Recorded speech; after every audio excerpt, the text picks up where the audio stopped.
En y repensant, c'est vrai qu'on vit une période formidable pour investir, je trouve. Alors, ça peut paraître un peu décousu dit comme ça, mais rendez-vous compte que, en tant que jeune investisseur qui débute ou investisseur depuis, allez, on va dire au moins 10 ans, on vit une époque où on sait tous que dans l'investissement boursier, il y a de la volatilité.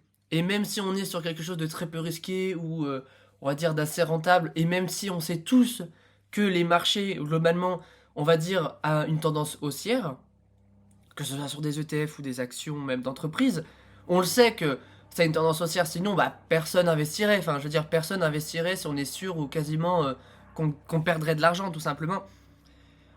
Mais malgré tout, je dirais que l'un des plus gros dangers quand on investit, c'est les émotions. Parce que, bah, évidemment, comme là actuellement on vit une grosse période de correction, alors ne vous basez pas sur ça, sur cette plus-value latente-là et sur ce nombre-là, parce que il y a une sorte d'anomalie sur mon PEA qui fait remonter l'ETF à 5,24 € alors qu'elle devrait être à 4,97 au moment de la fermeture vendredi. Bon, voilà, du coup, ça s'affiche comme ça, mais dans l'idée, c'est pas ce que j'ai. Ça doit peut-être venir de Bourseau, je sais pas, enfin bref.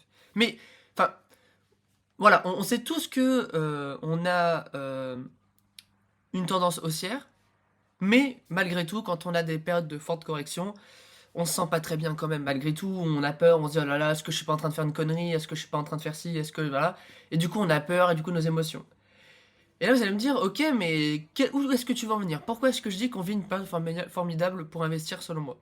Eh bien, parce qu'aujourd'hui, on a YouTube, on a des forums, on a des sites, des gens qui partagent leur expérience, comme là, je suis en train de le faire actuellement. Ce que je suis en train de dire, ce que vous regardez, ça va peut-être, ça va peut-être vous aider et vous motiver à vous dire, bah ouais, finalement, c'est peut-être pas si noir que ça.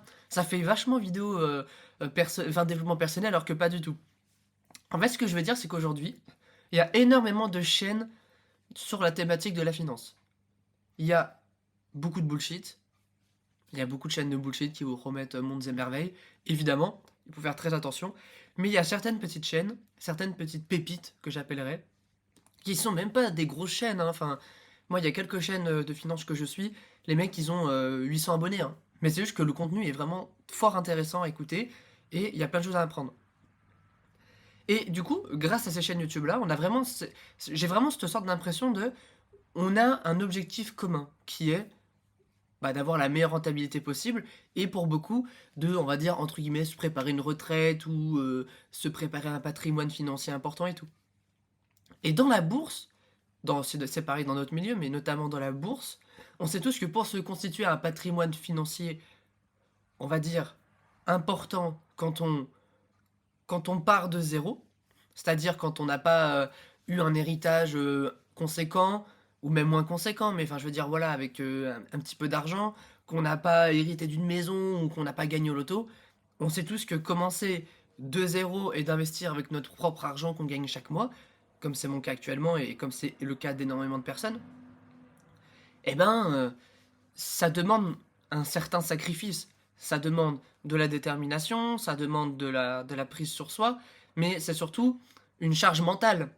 Bah oui, moi je sais très bien que dans 20 ans, j'aurais gagné un minimum d'argent ou que j'en aurais pas perdu par rapport à maintenant. N'empêche que les variations, elles sont là. Et quand je vois que je perds 3% sur mon ETF Monde, bah évidemment, ça me fait mal à mon petit cœur. C'est évident. Même si je sais que ça remontera. Et ce qui est intéressant, c'est que dans ces moments-là, t'as des chaînes YouTube qui vont dire. Bon, t'en as qui vont dire oh là là, c'est la fin du monde, c'est la récession économique, oh là là là là là là. Et puis t'en as d'autres qui disent oui, oui, il y a une baisse, et il y a une baisse, mais c'est juste une correction normale. Enfin, je veux dire, voilà, ça fait des mois que ça performe très bien, c'est normal qu'il y ait un moment ça descende. Euh, En plus, c'est l'été. Bon, bah en France c'est compliqué, mais enfin je veux dire, voilà, il y a eu des résultats aux États-Unis qui montrent que machin, enfin voilà. Et le fait de croiser ces sources, croiser ces vidéos-là et tout, avec des analyses, même si, alors attention, je vous dis pas de regarder des chaînes YouTube où il y a que telle ou telle personne qui sont d'accord. C'est intéressant de voir des gens qui sont d'accord sur le fait que c'est pas très grave et d'autres qui pensent que sur le fait que c'est plus grave.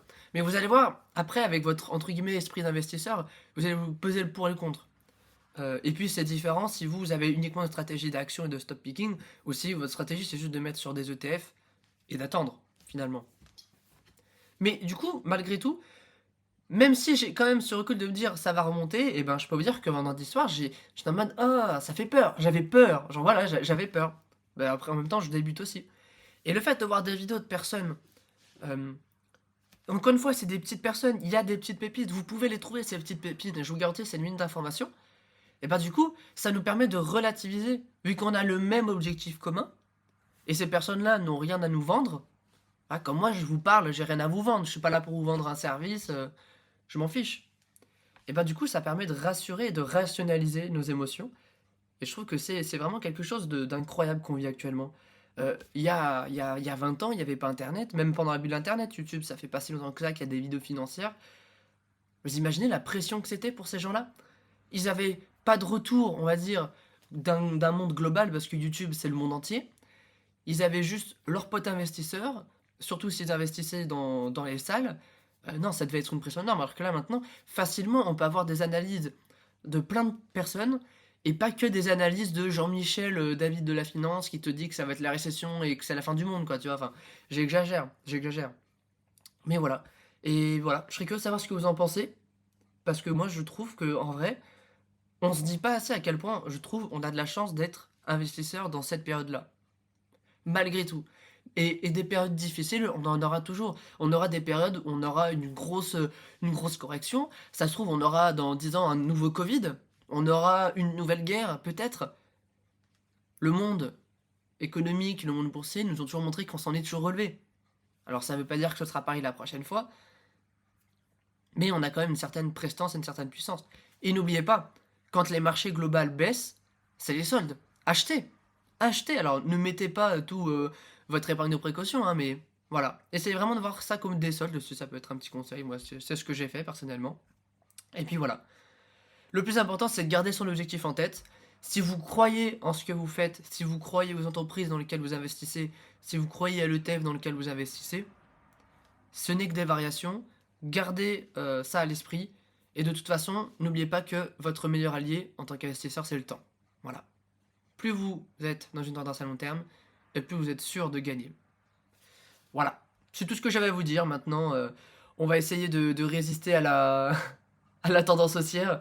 Et, euh, et voilà. Et surtout, ne vendez pas tout, surtout. Continuez d'investir, c'est très important. Et, euh, et voilà. On va se préparer notre retraite.